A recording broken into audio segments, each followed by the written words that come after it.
All right. Again, hello everybody. So I'm gonna have you muted so that we can just focus on the speakers. And if you have any questions, please send me a text via chat, and I will forward the text to Vinny so that he can moderate the questions. And again, thank you very much for joining us. And then also thank you to those of you who donated. Thank you so much. We are still here after all this crazy thing that has been happening in the past few years. And we are so happy that you are still here to support us. And thank you very much. And if you are from out of a state, out of Twin Cities, we often do online events like this. So if you become a member, it's free for you. So if you're interested, please join us as a member. And I would like to mention our next event is in June. And it's the event called Harukaze. And Harukaze means spring breeze. And then Harukaze, oftentimes we have performers of any kind, usually Japanese performers or Minnesotan performers who practices Japanese art. And it is June 11th this year. Hold on. Here it is. I just sent you the link to our website in the chat. It is the premiere of original opera written by Asako Hirabayashi. She's a Japanese composer who resides in Minneapolis. And it is a story about her autistic son. And it's his story. And it's going to be at Sanding Hall Music Hall in Hamline University in St. Paul.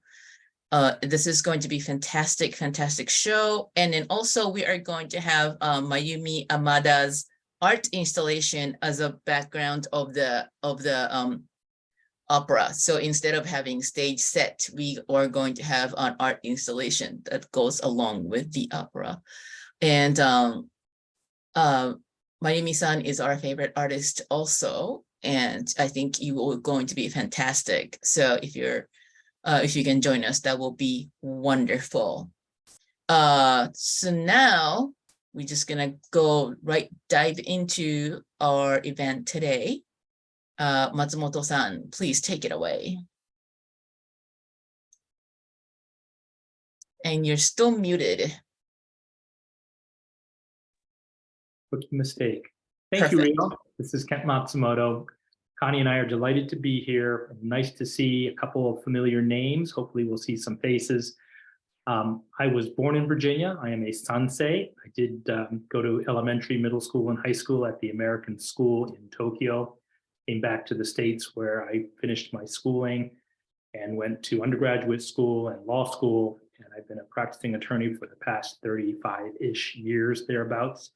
Mostly in-house in the pharmaceutical industry. I serve as an independent director on the board of a bank, and also an author now that we're both published. Connie? Hi, everyone. I'm Connie Matsumoto. I'm married to Kent, and my background was not in creative writing. I have a long corporate history in organizational development and human resources work, and gave that up to work on what I really love, and that is interior design.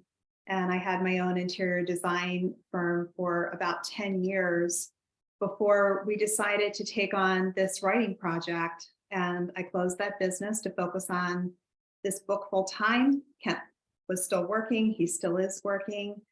And that enabled us to finish the book and to bring it to life. Great.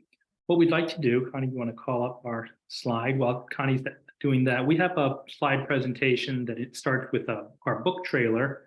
Certainly want to thank Rio and Vinny, both organizations, Yoko-san as well, and the audience for joining us, especially on during this month, the Asian American and Pacific Islander Heritage Month. It really is quite an honor to have launched our book during this month. We're going to hit the play button, and this is a very short book trailer, and then we'll jump right in.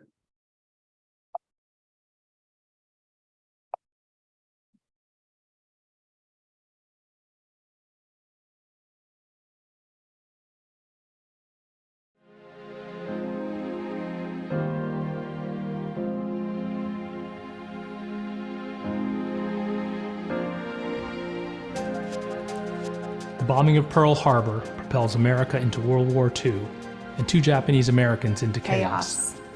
Separated by the Pacific, each embarks on a tumultuous path to survive childhood and live the American dream. Ruby Ishimaru loses her liberty and uproots from her Hawaii home To incarceration camps on the mainland. Koji Matsuo strains under the menacing clouds of the Japanese war machine. and atomic bombing, while concealing a dangerous secret, one that threatens his family's safety. When destiny brings Ruby and Koji together in California, their chemistry is magnetic.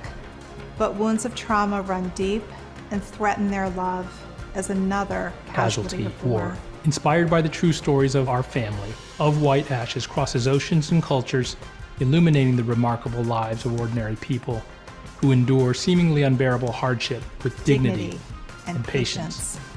Their experiences compel us to reflect on the resilience of humanity and the risk of history repeating.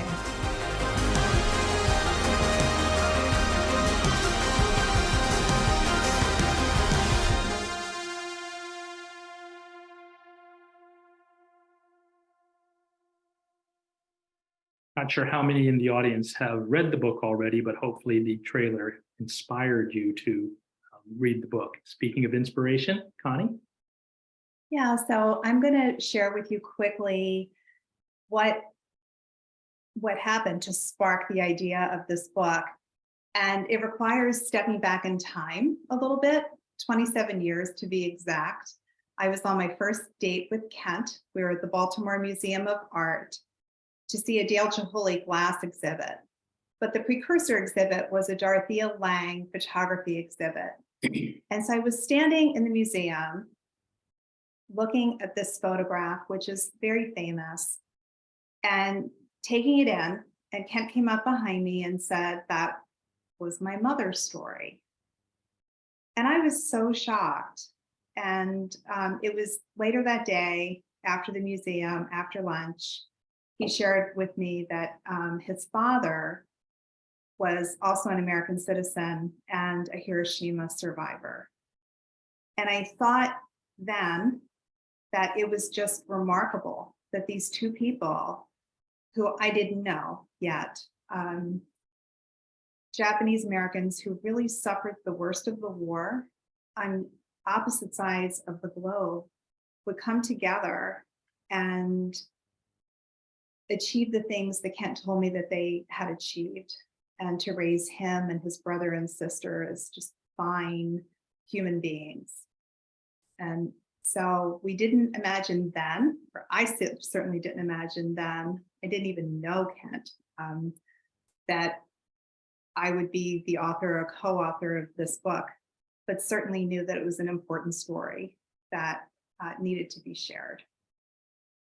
That's the inspiration for the story. And we will talk a bit about the writing process. I'll introduce my parents, sort of the characters behind the book, why we co-authored this. We'll also talk about what our aspirations are for the book, and then also why we chose the title that we did.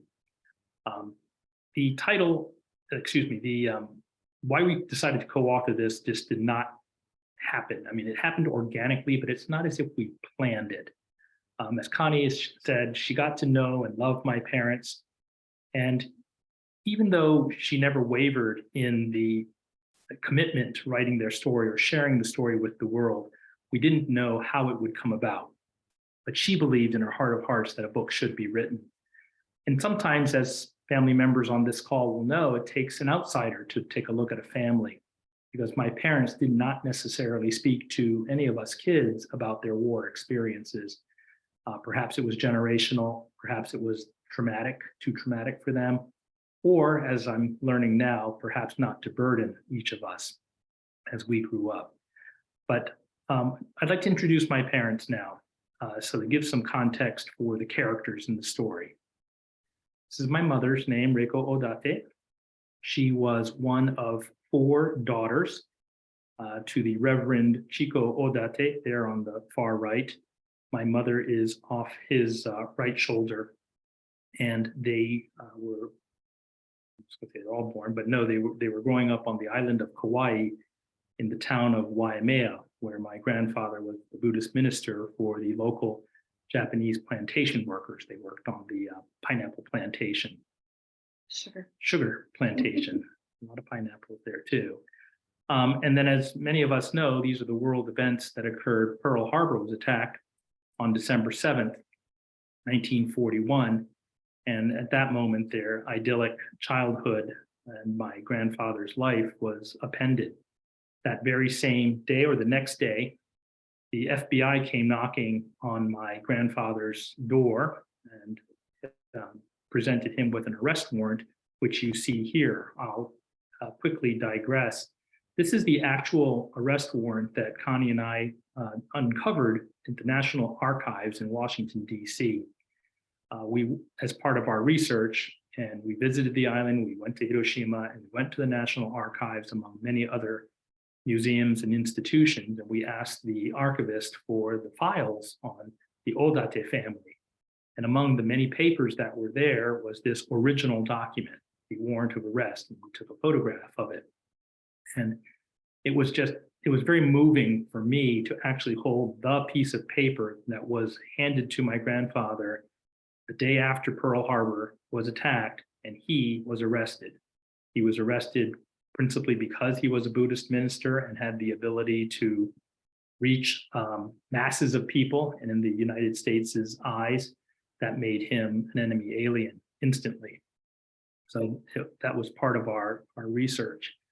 As many of you know on the call, because you're all members of the Japan American Society and the JACL, in February of next year, February 19th, Executive Order 9066 was issued by Franklin D. Roosevelt. And it was the executive order that caused all the rounding up, if you will, of all American citizens and all Japanese nationals as well who lived in America, and immediately made arrangements to be sent to the various camps on the mainland. Did not necessarily affect those in Hawaii, which we'll get to in a second, but that Executive Order 9066 is, I guess, 80 years ago when it thereabouts the anniversary was, and it's a major date for many Japanese Americans because their lives were just turned upside down. My grandfather, after he was arrested, was taken to the Big Island, I think, and then moved to Lordsburg, New Mexico. And this is a photo of him and what we believe are other Japanese Buddhist ministers in Lordsburg, New Mexico. That's him in the middle there.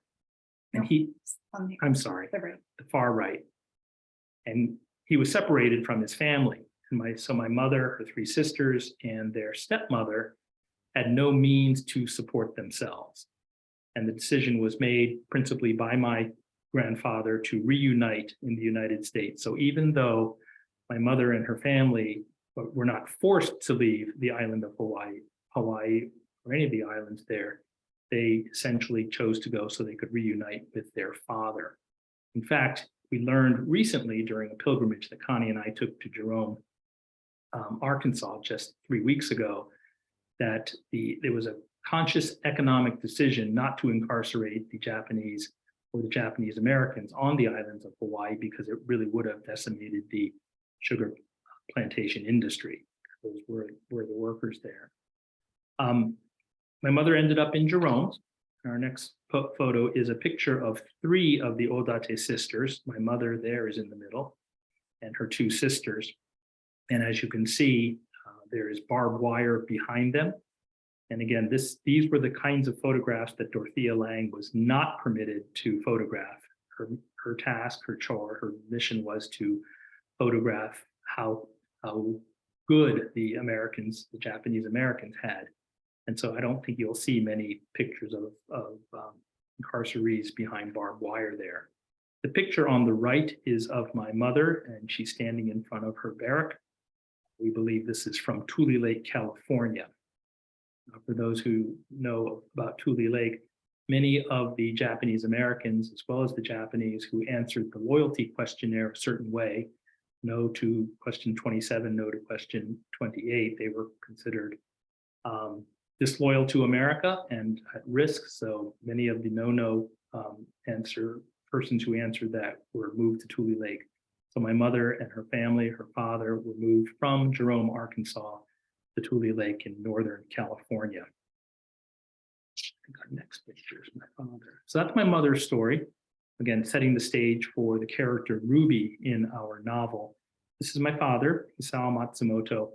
He was born in California, and his parents, before he was born, worked in Wyoming, where they laundered clothes for the Chinese railroad workers. But my father, when my grandparents moved to California, that was principally because my grandfather had cancer then. My father was born, as you can see there on the picture on the left, wearing Western clothing. But when my father was an infant, the family went back to their hometown of Hiroshima. And on the right is the same family, but now wearing traditional Japanese garb. What we'd like to show next is a very short video of the bombing of Hiroshima. And this sets the stage for the Koji character in our novel, which is based on my father. So we'll just be quiet here. The quality is not great because it's a video of a video from the Hiroshima Peace Memorial Museum, but we'll get it started.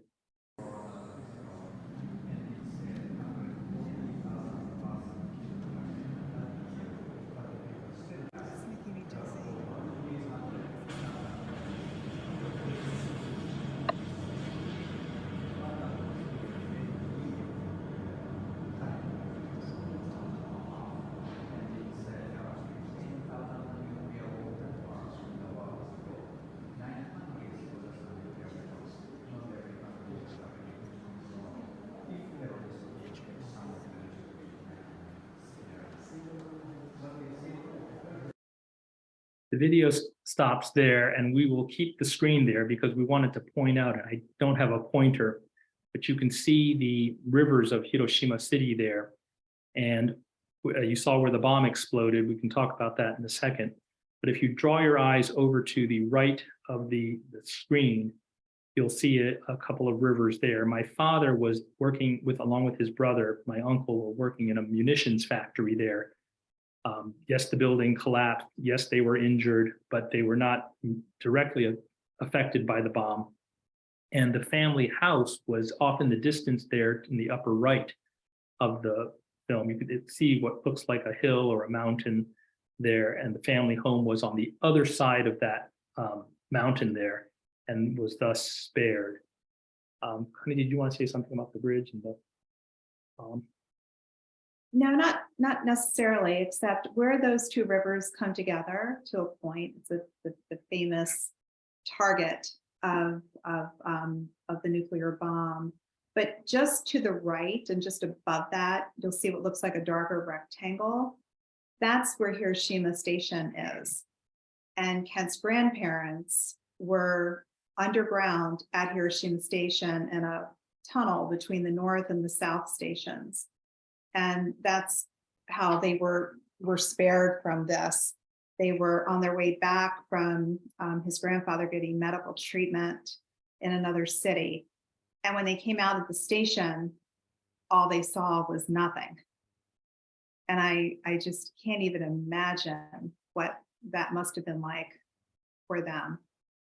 Any of this, it's truly unimaginable to me. Even after all of the research that we've done, it's just unimaginable. And we did visit Hiroshima. Growing up in Japan, of course, I visited the Peace Memorial Museum several times, my aunt and uncle, when they were alive. Actually, my uncle's passed, my aunt's still alive. We would visit them and visit the city of Hiroshima, which, as I'm sure you can imagine, was completely rebuilt. It now looks very modern in the sense that it's like a grid. But today, the only thing that remains is the A-bomb dome. The A-bomb dome right above where the bomb exploded. It was the Hiroshima Prefectural Industrial Promotion Hall, and it stands as a reminder of the devastation of the nuclear war. So I wanted to offer that at the beginning to sort of outline my parents' lives, which again, as I said, sets the stage for the characters in the book. And I'll turn it over to Connie to talk about the co-authoring process. Yeah, so as we said, we sure didn't set out to take this project on. And in fact, there was a time when we had found a wonderful nonfiction writer who was interested in capturing the story. And Kent's parents agreed to meet with him. We invited all of them for lunch. And they met Charlie, and it had nothing to do with Charlie. He's a super nice guy. But they were actually quite rude and said, no, they weren't going to have anything to do with this. Let's have lunch. And so we did. And we put that behind us. And then we met a wonderful documentary filmmaker in Northern California who was interested in the project. And again, Kent's parents were warm to the idea. And they had actually gotten as far as assembling a crew to come to Northern Virginia from California to meet with Kent's parents. And then they changed their minds and they didn't want anything to do with that. And so the years ticked by, and in 2016, Kent's mom died. A few years later, his father's dementia was progressing, and the sense of urgency for this book became greater and greater. And so in 2017, I closed my business and dove into the deep end of this book project. And together, it's interesting, we're a married couple who co-authored this book. And we were able to do that because we really combined our individual strengths.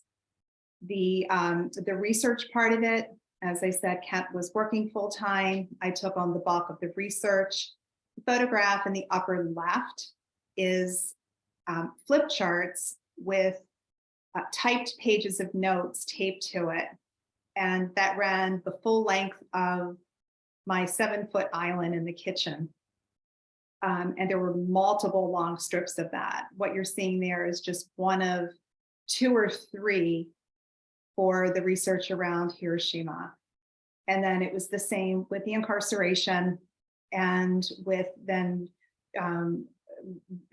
visiting. So that was something that Kent and I did together. We visited Hiroshima again. We visited Kent's mom's island of Kauai, and met people that we hadn't met before, including a woman who went to elementary school with Kent's mom. And so we were able to view these places through a different lens because we wanted to capture the visuals as best as we could, and the sense of smell and place and culture in this book. We went to the Japanese American Memorial Museum in Los Angeles. We were fortunate to have visited Tule Lake with Kent's parents about 10 years ago. And that was fun. We traveled a lot, and each time we just learned more and more and more. There's nothing like walking where his parents walked and trying to imagine what it was like to be in their shoes, how it felt to be who they were. Because we didn't have backgrounds in creative writing, I educated myself and in the craft and became an engaged literary citizen, joining a number of writing organizations. And I took on the task of drafting the manuscript. What you see on the upper right is a very tiny piece of the book structure. There's a timeline that runs along the bottom, and the character arc flows through that, or character arcs, because there were 2.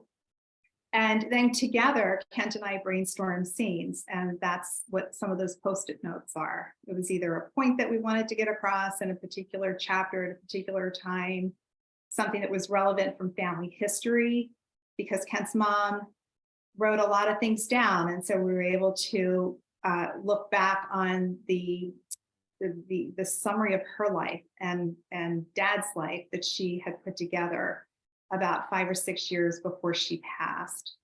We also had access to her diary from Tule Lake that was made out of scrap wood and held together with rawhide shoestrings and filled with just beautiful sentiments from her high school friends. And we had her high school yearbook. And then we also have the memories of being with her at Tule Lake, where she celebrated for her high school reunion with many friends. The map at the bottom is a map of Hiroshima. Each of those little Post-it notes is a place that's relevant to the story. The secret papers, the kind of tucked there in the bottom, is one of the completed manuscripts. Kent was a fabulous editor. He reviewed every single page. He wordsmithed me, he maddened me with his wordsmithing. And so together we were able to complete this project. That's pretty much covers it. It's been an arduous process, and it takes me now to what our aspirations are for the book.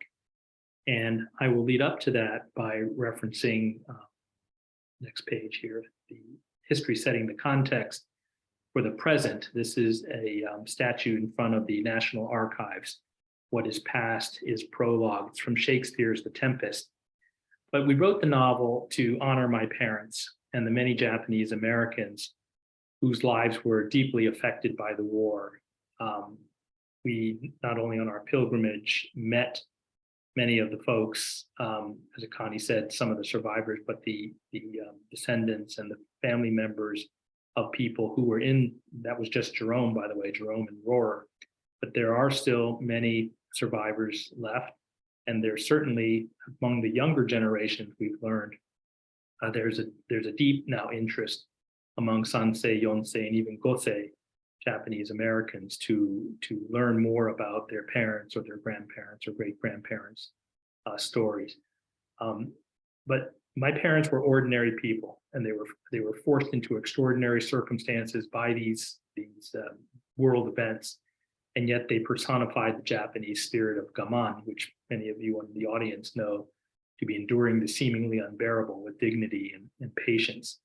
And what we'd like for our readers to take away is to feel the power of what nuclear destruction is like, what we believed it was like then, to feel the injustice, to feel the love that not only did my parents have for each other, but the love for America, because they really did love America.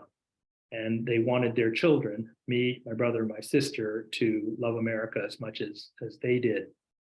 And to have resilience. My parents and many of the generation who survived the bombing, who were incarcerated, demonstrated extreme resilience in times of very hardship. And we aspire to engage people's curiosity, to expand their knowledge. I know many people know about the bomb, they know about Pearl Harbor, they know about the incarceration, which is often referred to as internment.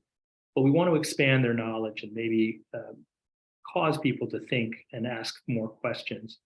Importantly, to generate empathy for people who are different than they are. And again, I speak from the Japanese American perspective, but keep in mind that many of those who were incarcerated, of the 120,000-ish, 110 of those were American citizens. And just by virtue of being Japanese, having as little as 1/16 of Japanese blood, you were imprisoned, you were incarcerated. And we want to remind our readers of the world's fragility. We do, though, want to focus on what unites us, not divides us. And we do hope to do that one reader at a time. So those are the aspirations for our book. And we believe the title grounds our readers in that fleeting nature of life, in that fragility. So about the title, everybody seems to be interested in whereof White Ashes came from. So we don't look back on history to see how strong we are, but really just the opposite, to see how fragile life can be. And there's a famous writing titled On White Ashes that Kent and I heard for the first time at his mom's funeral. We heard it again at his father's funeral 2 years later. And I'll read that to you. It's very short. Though in the morning we may be radiant with health, in the evening we may be white ashes. And so here, the term white ashes refers to the Buddhist tradition of cremation. And Kent's parents survived. They survived all of it. And so instead of being on white ashes, in our minds, they were of white ashes. But this fleeting nature of life, how fragile life is, how precious life is a theme that resonates throughout the book. So just to close, and we do want to leave plenty of time for interaction with everybody. First of all, thanks everybody for joining this presentation in the first instance, but we want this to be a dialogue. We want it to be comfortable, and feel free, please, to ask any questions about the writing process, about perhaps what your family's experiences were. And we'd love to open that up right now and turn it back over to Vinny. All right, thank you so much for sharing that incredible story and for being here with us. Of course, thank you to Rio and the JASM team as well for organizing this. I feel very privileged to be a part of it. For those who don't know me, I'm Vinny Taguchi. I'm the president of the Japanese American Citizens League Twin Cities chapter. And yeah, please send in your questions if you have them and I can ask, or, it seems like we have a small group. If people are comfortable unmuting and turning on your camera and asking yourself, I think that also works. But one question I was having, it surprised me to hear that neither of you has a background in creative writing, because it's just such a well-written book.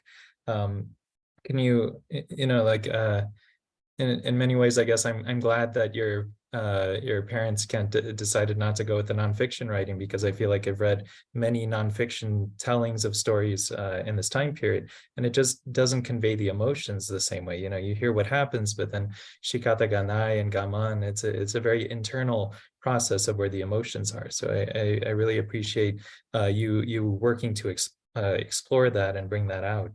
Thank you, Vinny. So for those who are less familiar with the history, I know you mentioned your mother's family, the Matsumoto family, was in Hawaii and wouldn't have been arrested, but decided to go to the mainland to be reunited with their father. Could you go into some detail about why the father was arrested? Well, we were able to look at the documents behind the arrest warrant, and it was really pretty crazy to see a document that said that his FBI dossier was complete in July of 1941.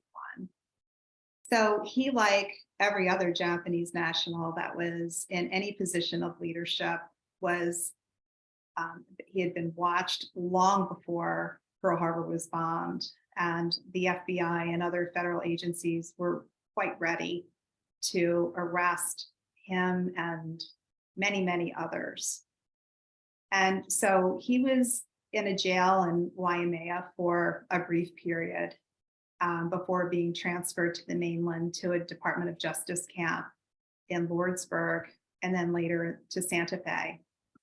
And while there, he made the decision that the family needed to leave Hawaii. Kent's mom told me that there was no leader of the church, there was no church, there was no way to support the family. And they were really living on the good graces of the neighbors in the plantation community. And so it was a year later that Kent's mom and her 3 sisters and stepmother left Waimea to Honolulu, to then San Francisco, to board a train, to then go off to Jerome. And it was another year before their father joined them. Oh, fantastic. By the way, I am Yes. delighted to see Mrs. Sudo on the line. Good to see you. Are people muted still, Vinny? Can they ask questions? I think they can unmute. I don't know. Can you? Yes, Ria? I'm unmuted. I can't. Hello, Mrs. Sudo. For those in the audience, I hope you don't mind my saying, but I went to school with Mrs. Sudo's son, Phil, the American Right. School in Japan, as did, I see Anne's name up there as well. We were all classmates back in the day. Yes. It's good to see you in person. Well, thank you very much. If I remember correctly, didn't your mom teach elementary school at ASIJ? You have a wonderful memory. She taught Yes. elementary school students. I think she might have even, I don't know, Anne, did she might have taught Anne's younger sister, maybe, maybe not. But yes, she taught it in elementary school. Yeah, I think my sister was in your mom's class. Right. Gosh, Mrs. Sudo, I didn't know. Are you in Minnesota? Yes, I do live in Minnesota. Wow. Oh Yeah. my gosh, that's wonderful. I always had a special place in my heart for Phil. Oh, thank you. Well, you Yeah. know, Kent, as you know, I'm a survivor of Mhm. one of the camps. I was in Minidoka. Can you tell me what age was your mom when she was in the camps? From 13 to 16. Okay. And then I think similar to your story, Mrs. Sudo, because I did see you on some of your other clips. Mhm. When my parents, when the war ended, it's not as if you could just go back and pick up what happened, 4 No. years earlier. And so Connie can fill in the details here, but it was Vinny, as you probably read, was a bit of a struggle for not only my parents and the character Ruby, but for many Japanese Americans. I mean, you have your land taken from you, you have everything taken from you. What are you going to go back to? Right. Mhm. Yeah, incredible stories. And it's, on the one hand, the government was trying to break up these ethnic enclaves that had established on the West Coast. But on the other hand, they've created all these Japanese American communities throughout the country. So it's like, I don't know, I'm not sure it's the best strategy for them, and certainly some difficult things for our community. Yeah, Sally is a very active member of our community. She does a lot of work sharing her family's story with the Minnesotan community, and her son Ryan is our vice president at the chapter. So a very strong family connection there. Yes. Yeah. What we learned, as I mentioned briefly during the presentation, is that the younger generations very much are taking an interest. And one of the themes that has, or not themes, but calls to action that at least we, Kent and Connie, have espoused is for people who want to write things down, to record. You don't have to publish a novel. You don't have to do the spreadsheets and the layouts that Connie did, because it's quite involved. It's not for the faint of heart. But everybody has in them these stories. And I think it is a good way of sharing our past as a way to instruct on the present. Now, I know everyone's got busy lives and not everybody can just take time out and write a story, but maybe little by little, these stories can come out. So as you were going through that process, could you say a bit about, I guess, how much of the book were you able to find sources and documentation for, and how much did you have to kind of, write with your heart and sort of imagine how the characters would have been dealing with these situations? Yeah, it's a bit of a mishmash, but certainly the main events, that timeline is historically accurate. And so so were their ages at that time. So they were both born in 1929. Kent's dad was 16 when the bomb dropped. His mom was between the ages of 13 and 16 when she was in the camps. And so we have some stories that they've shared. We have the sources like the diary and the yearbook to fall back on. The way that people wrote to Kent's mom gave us a lot of insight into her as a young girl. And all of that found its way into the book. For scenes to move through time to be true to their personalities, and we really did try to capture their personalities as we Believed it. as we believe them to be, as we observed that their behavior. We created a conflict between the characters that did not exist in real life, but it was necessary for it to exist for a novel. Because without conflict, you don't have a novel, you don't have a story. So that was certainly a figment of our imaginations. There's a scene in the book about a lady who raises pigs on the beach. She really existed.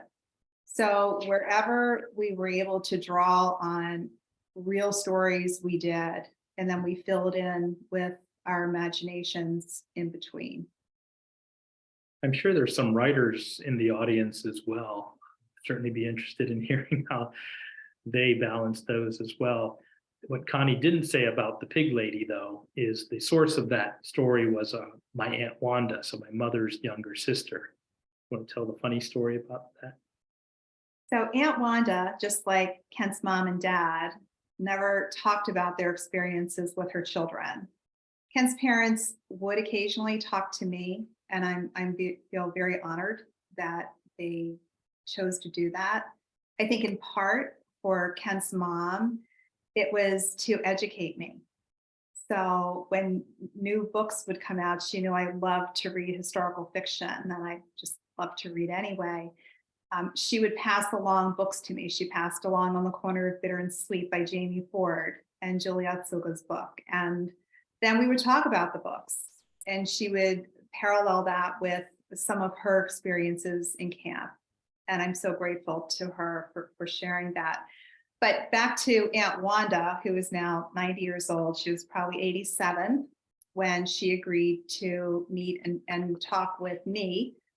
But after maybe an hour or so, Kent joined us, and then we had an entire weekend with her. It was such a treasured time. She lives in Cincinnati, where we were in Maryland at the time. Kent has 6 cousins, Aunt Wanda's children. They were so interested in what Mom was telling us, and we were sharing some of that with them. At the end of it, I went home and typed up about 10 pages of notes and mailed the notes to Aunt Wanda and told her that her children really wanted to read the notes, and I asked for her permission to share those. And she didn't respond. And so about a month later, we called her and asked if it would be okay. And she said, no, they can wait for the book. And so just such an interesting family dynamic that through this process, we've learned is not at all unique, not at all unique. And, you know, I'm sure there's lots of reasons for it.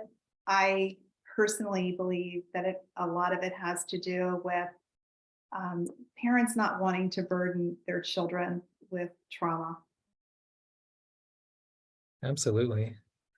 Yeah, and as someone else who doesn't know as much as, you know, I would like to about my family's history, I'm curious, Kent, what this process was like for you to learn all of these things as you and Connie were going through it. Great question, Vinny, and I say that because it really does strike home. Maybe it's because I'm getting older, but I've really not developed, that's the wrong word. I've really come to appreciate my parents much, much more. And I think it's fair to say that growing up, it was all about me. It's just, all I did, my job was to go to school, do well, have fun, go to college, have fun, get a job. I had 2 children, my first marriage, and second marriage to Connie, 2 more kids. So life was very busy, but through this process and having Connie delve into this and the work that's gone into this really has taught me a great appreciation. I don't know if when I was younger, I would have appreciated it as much, but now that my parents have both passed, I really have come to appreciate the rich lives that they led leading up to when I was born. And then really, even after I was born and I was too focused on myself, I realized, and their obituaries are online on the Washington Post online newspaper, they really did accomplish a lot. They really did accomplish a lot. Not that accomplishments alone are the measure of success, but I've come to really appreciate all that they did to sacrifice for me and my brother and sister. Mhm. And it's very meaningful that you're able to share their story with the rest of us. Does anyone else in the audience have questions that you would like to ask? I don't mean to capitalize on the whole conversation here. But... We invite questions. Any aspiring writers, authors in the room? Hi, my name is Peter Hill. I have a question for the couple there, and I'm 60 years old now. But when I was attending college, I did study rock program in Sendai, and I lived in worked in Japan for many years. I'm one of the board members at JASM. But when I was in college, I did the research. After college, I did a research program back in Sendai at the University. I wrote a report, research report on the differences and similarities between the Japanese in the United States and also Koreans in Japan. I have a Korean background. I was adopted in 1975, grew up in the Twin Cities. I have a high respect for Japanese culture, of course, to work there. There is a lot of similarities between the Koreans who were during the war period, occupation era, brought over to Japan forcefully, worked in the mines. Second and third generation never given the nationality to Japan, even though they know nothing about it. At the same time, the hardship that Japanese has gone through during the war period and concentration camp, discrimination. And so I wrote the paper, the research paper, differences and similarities between the two countries, what they went through. And the hardship was great, but the differences is for US, the Japanese had much more open, I guess. And the Japanese government, the US government has somewhat apologized after so many years. Some have not. But the Koreans, they're still going through discrimination, were brought over to Japan. And they still have not given them, I guess, the rights. And I know you're writing about your parents and many of the Japanese that have gone through difficulties. Many of the audiences who are attending this call probably will have a understanding of history of what the minorities in Japan have gone through. I'm wondering, my question is whether writing your book, whether you have any thought about the Koreans who brought over the minorities, whether there's a correlation or Koreans had gone through during that period as well. So, Peter, thank you. Your words were a little muffled, but I'll repeat what I thought I heard, or maybe Vinny, could you hear it more clearly? It sounded like the question was whether comparing the experience of Koreans in Japan who are facing discrimination at this time, similar to how Japanese in the US were facing discrimination, and whether you've thought about maybe exploring and telling some of those stories. Oh, as a future project? that not correct? future project. I'm sorry. I'm outside of a coffee shop. Whether some of the information have come up when you were writing the book,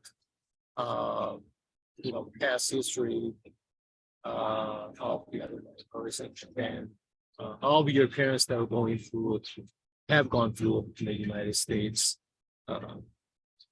Guys, I'm sorry, I'm not sure if I'm making my questions clear, but there's a correlation and the similarities. But when you're writing your book, maybe not have gone through, but I just want to bring that up and whether we have thought about that as well. Yeah, we did. Not about Korea, but certainly about the differences between Japanese Americans in the United States and the Japanese in Japan. There were so many differences. Kent's dad was a young boy in militaristic Japan, so the culture was night and day from his mom's idyllic childhood on the island in Kauai. And we really did our best to honor the difference in the culture. There's not anything overt in the book about racism. And that's really not something that Kent's parents focused on. So it wasn't something that we had intended to bring into the book. We do believe, I'll just take that as a stepping stone to talk about, in addition to the aspirations that I mentioned before, it is our hope that the book is part of a curriculum for high school seniors or college students, or even in libraries, because we do feel that while students today know of these world events, perhaps they don't know the emotion behind it all. So in that regard, it is fiction, to be clear, it's fiction, but it could perhaps supplement some of the other more nonfiction books that are studied out there in schools. And, Absolutely. Thank you. and to Yeah, just, thank you much.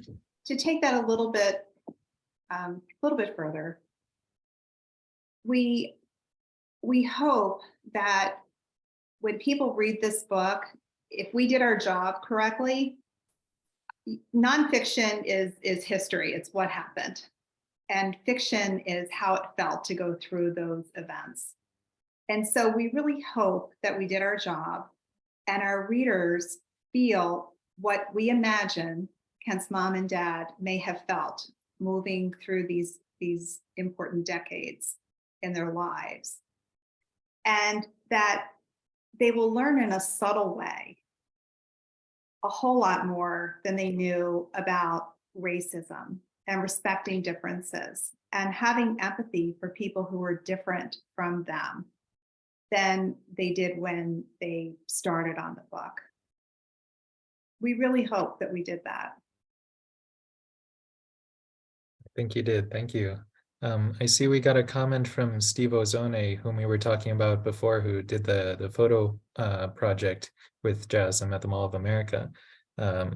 Steve said that Kent's comments about his parents resonate with me.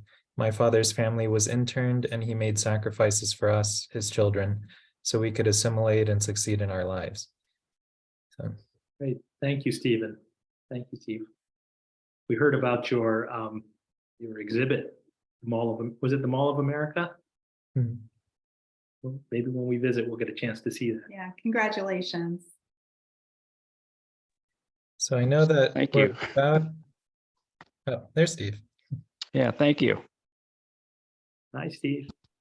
So Hi. I know that we're getting to the end of our hour here. I don't know, Rio, whether you had some more announcements you wanted to make or. No, I think this is great.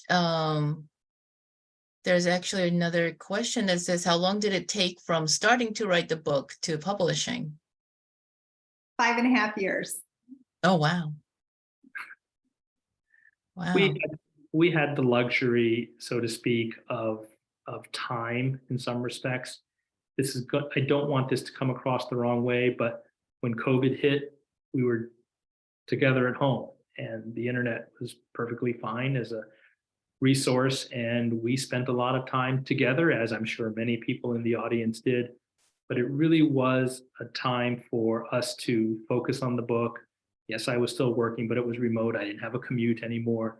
So we had the benefit of time as a result of COVID. I recognize millions and millions and millions of people have suffered as a result of this. And then post-COVID now, with me, at least I'll speak for myself, not having to commute to an office, we have more time and we can use Zoom. And we've been able to present to places and groups in where Boston, Hawaii, the University of Hawaii. We were on a program. So we feel like we visited all over the United States, but we've been sitting right here in our living room. With our little dog at our feet. But we are coming out to Minnesota, right, Anne? So You'll have to let us know when.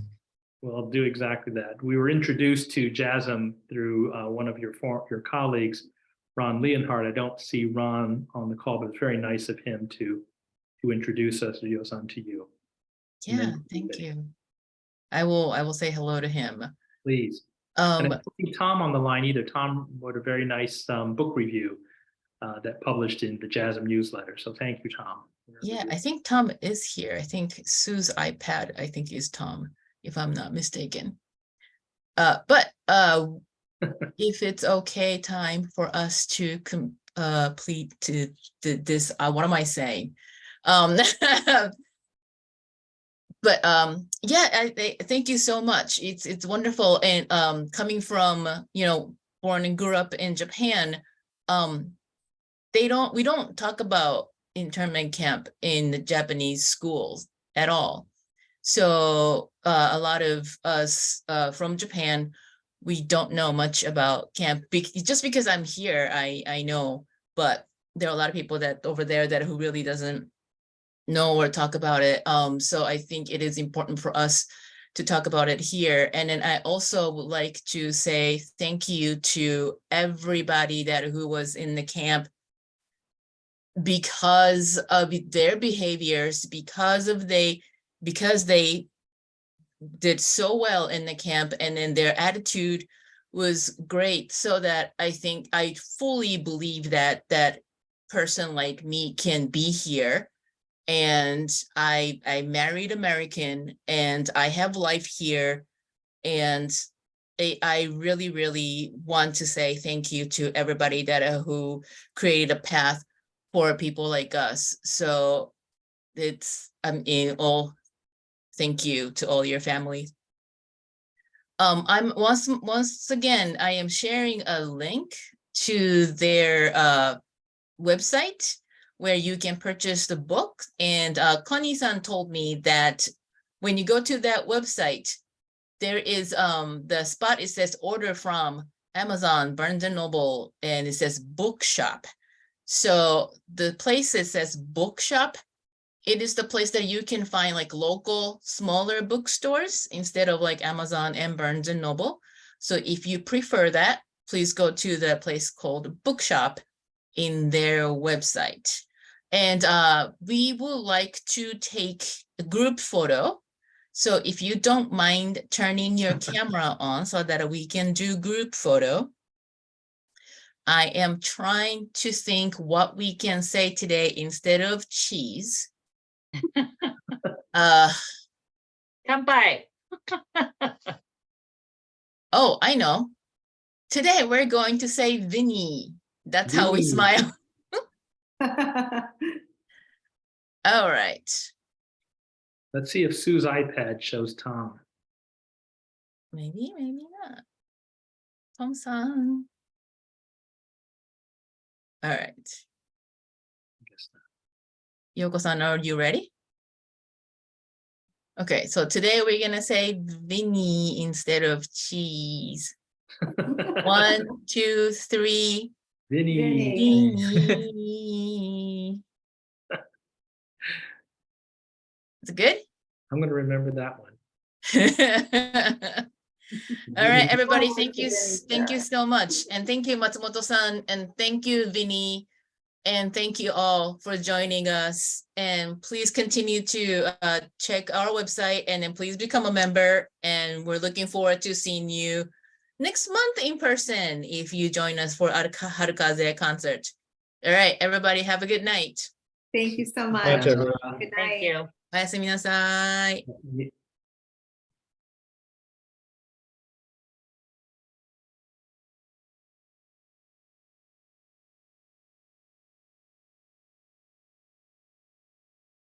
I am going to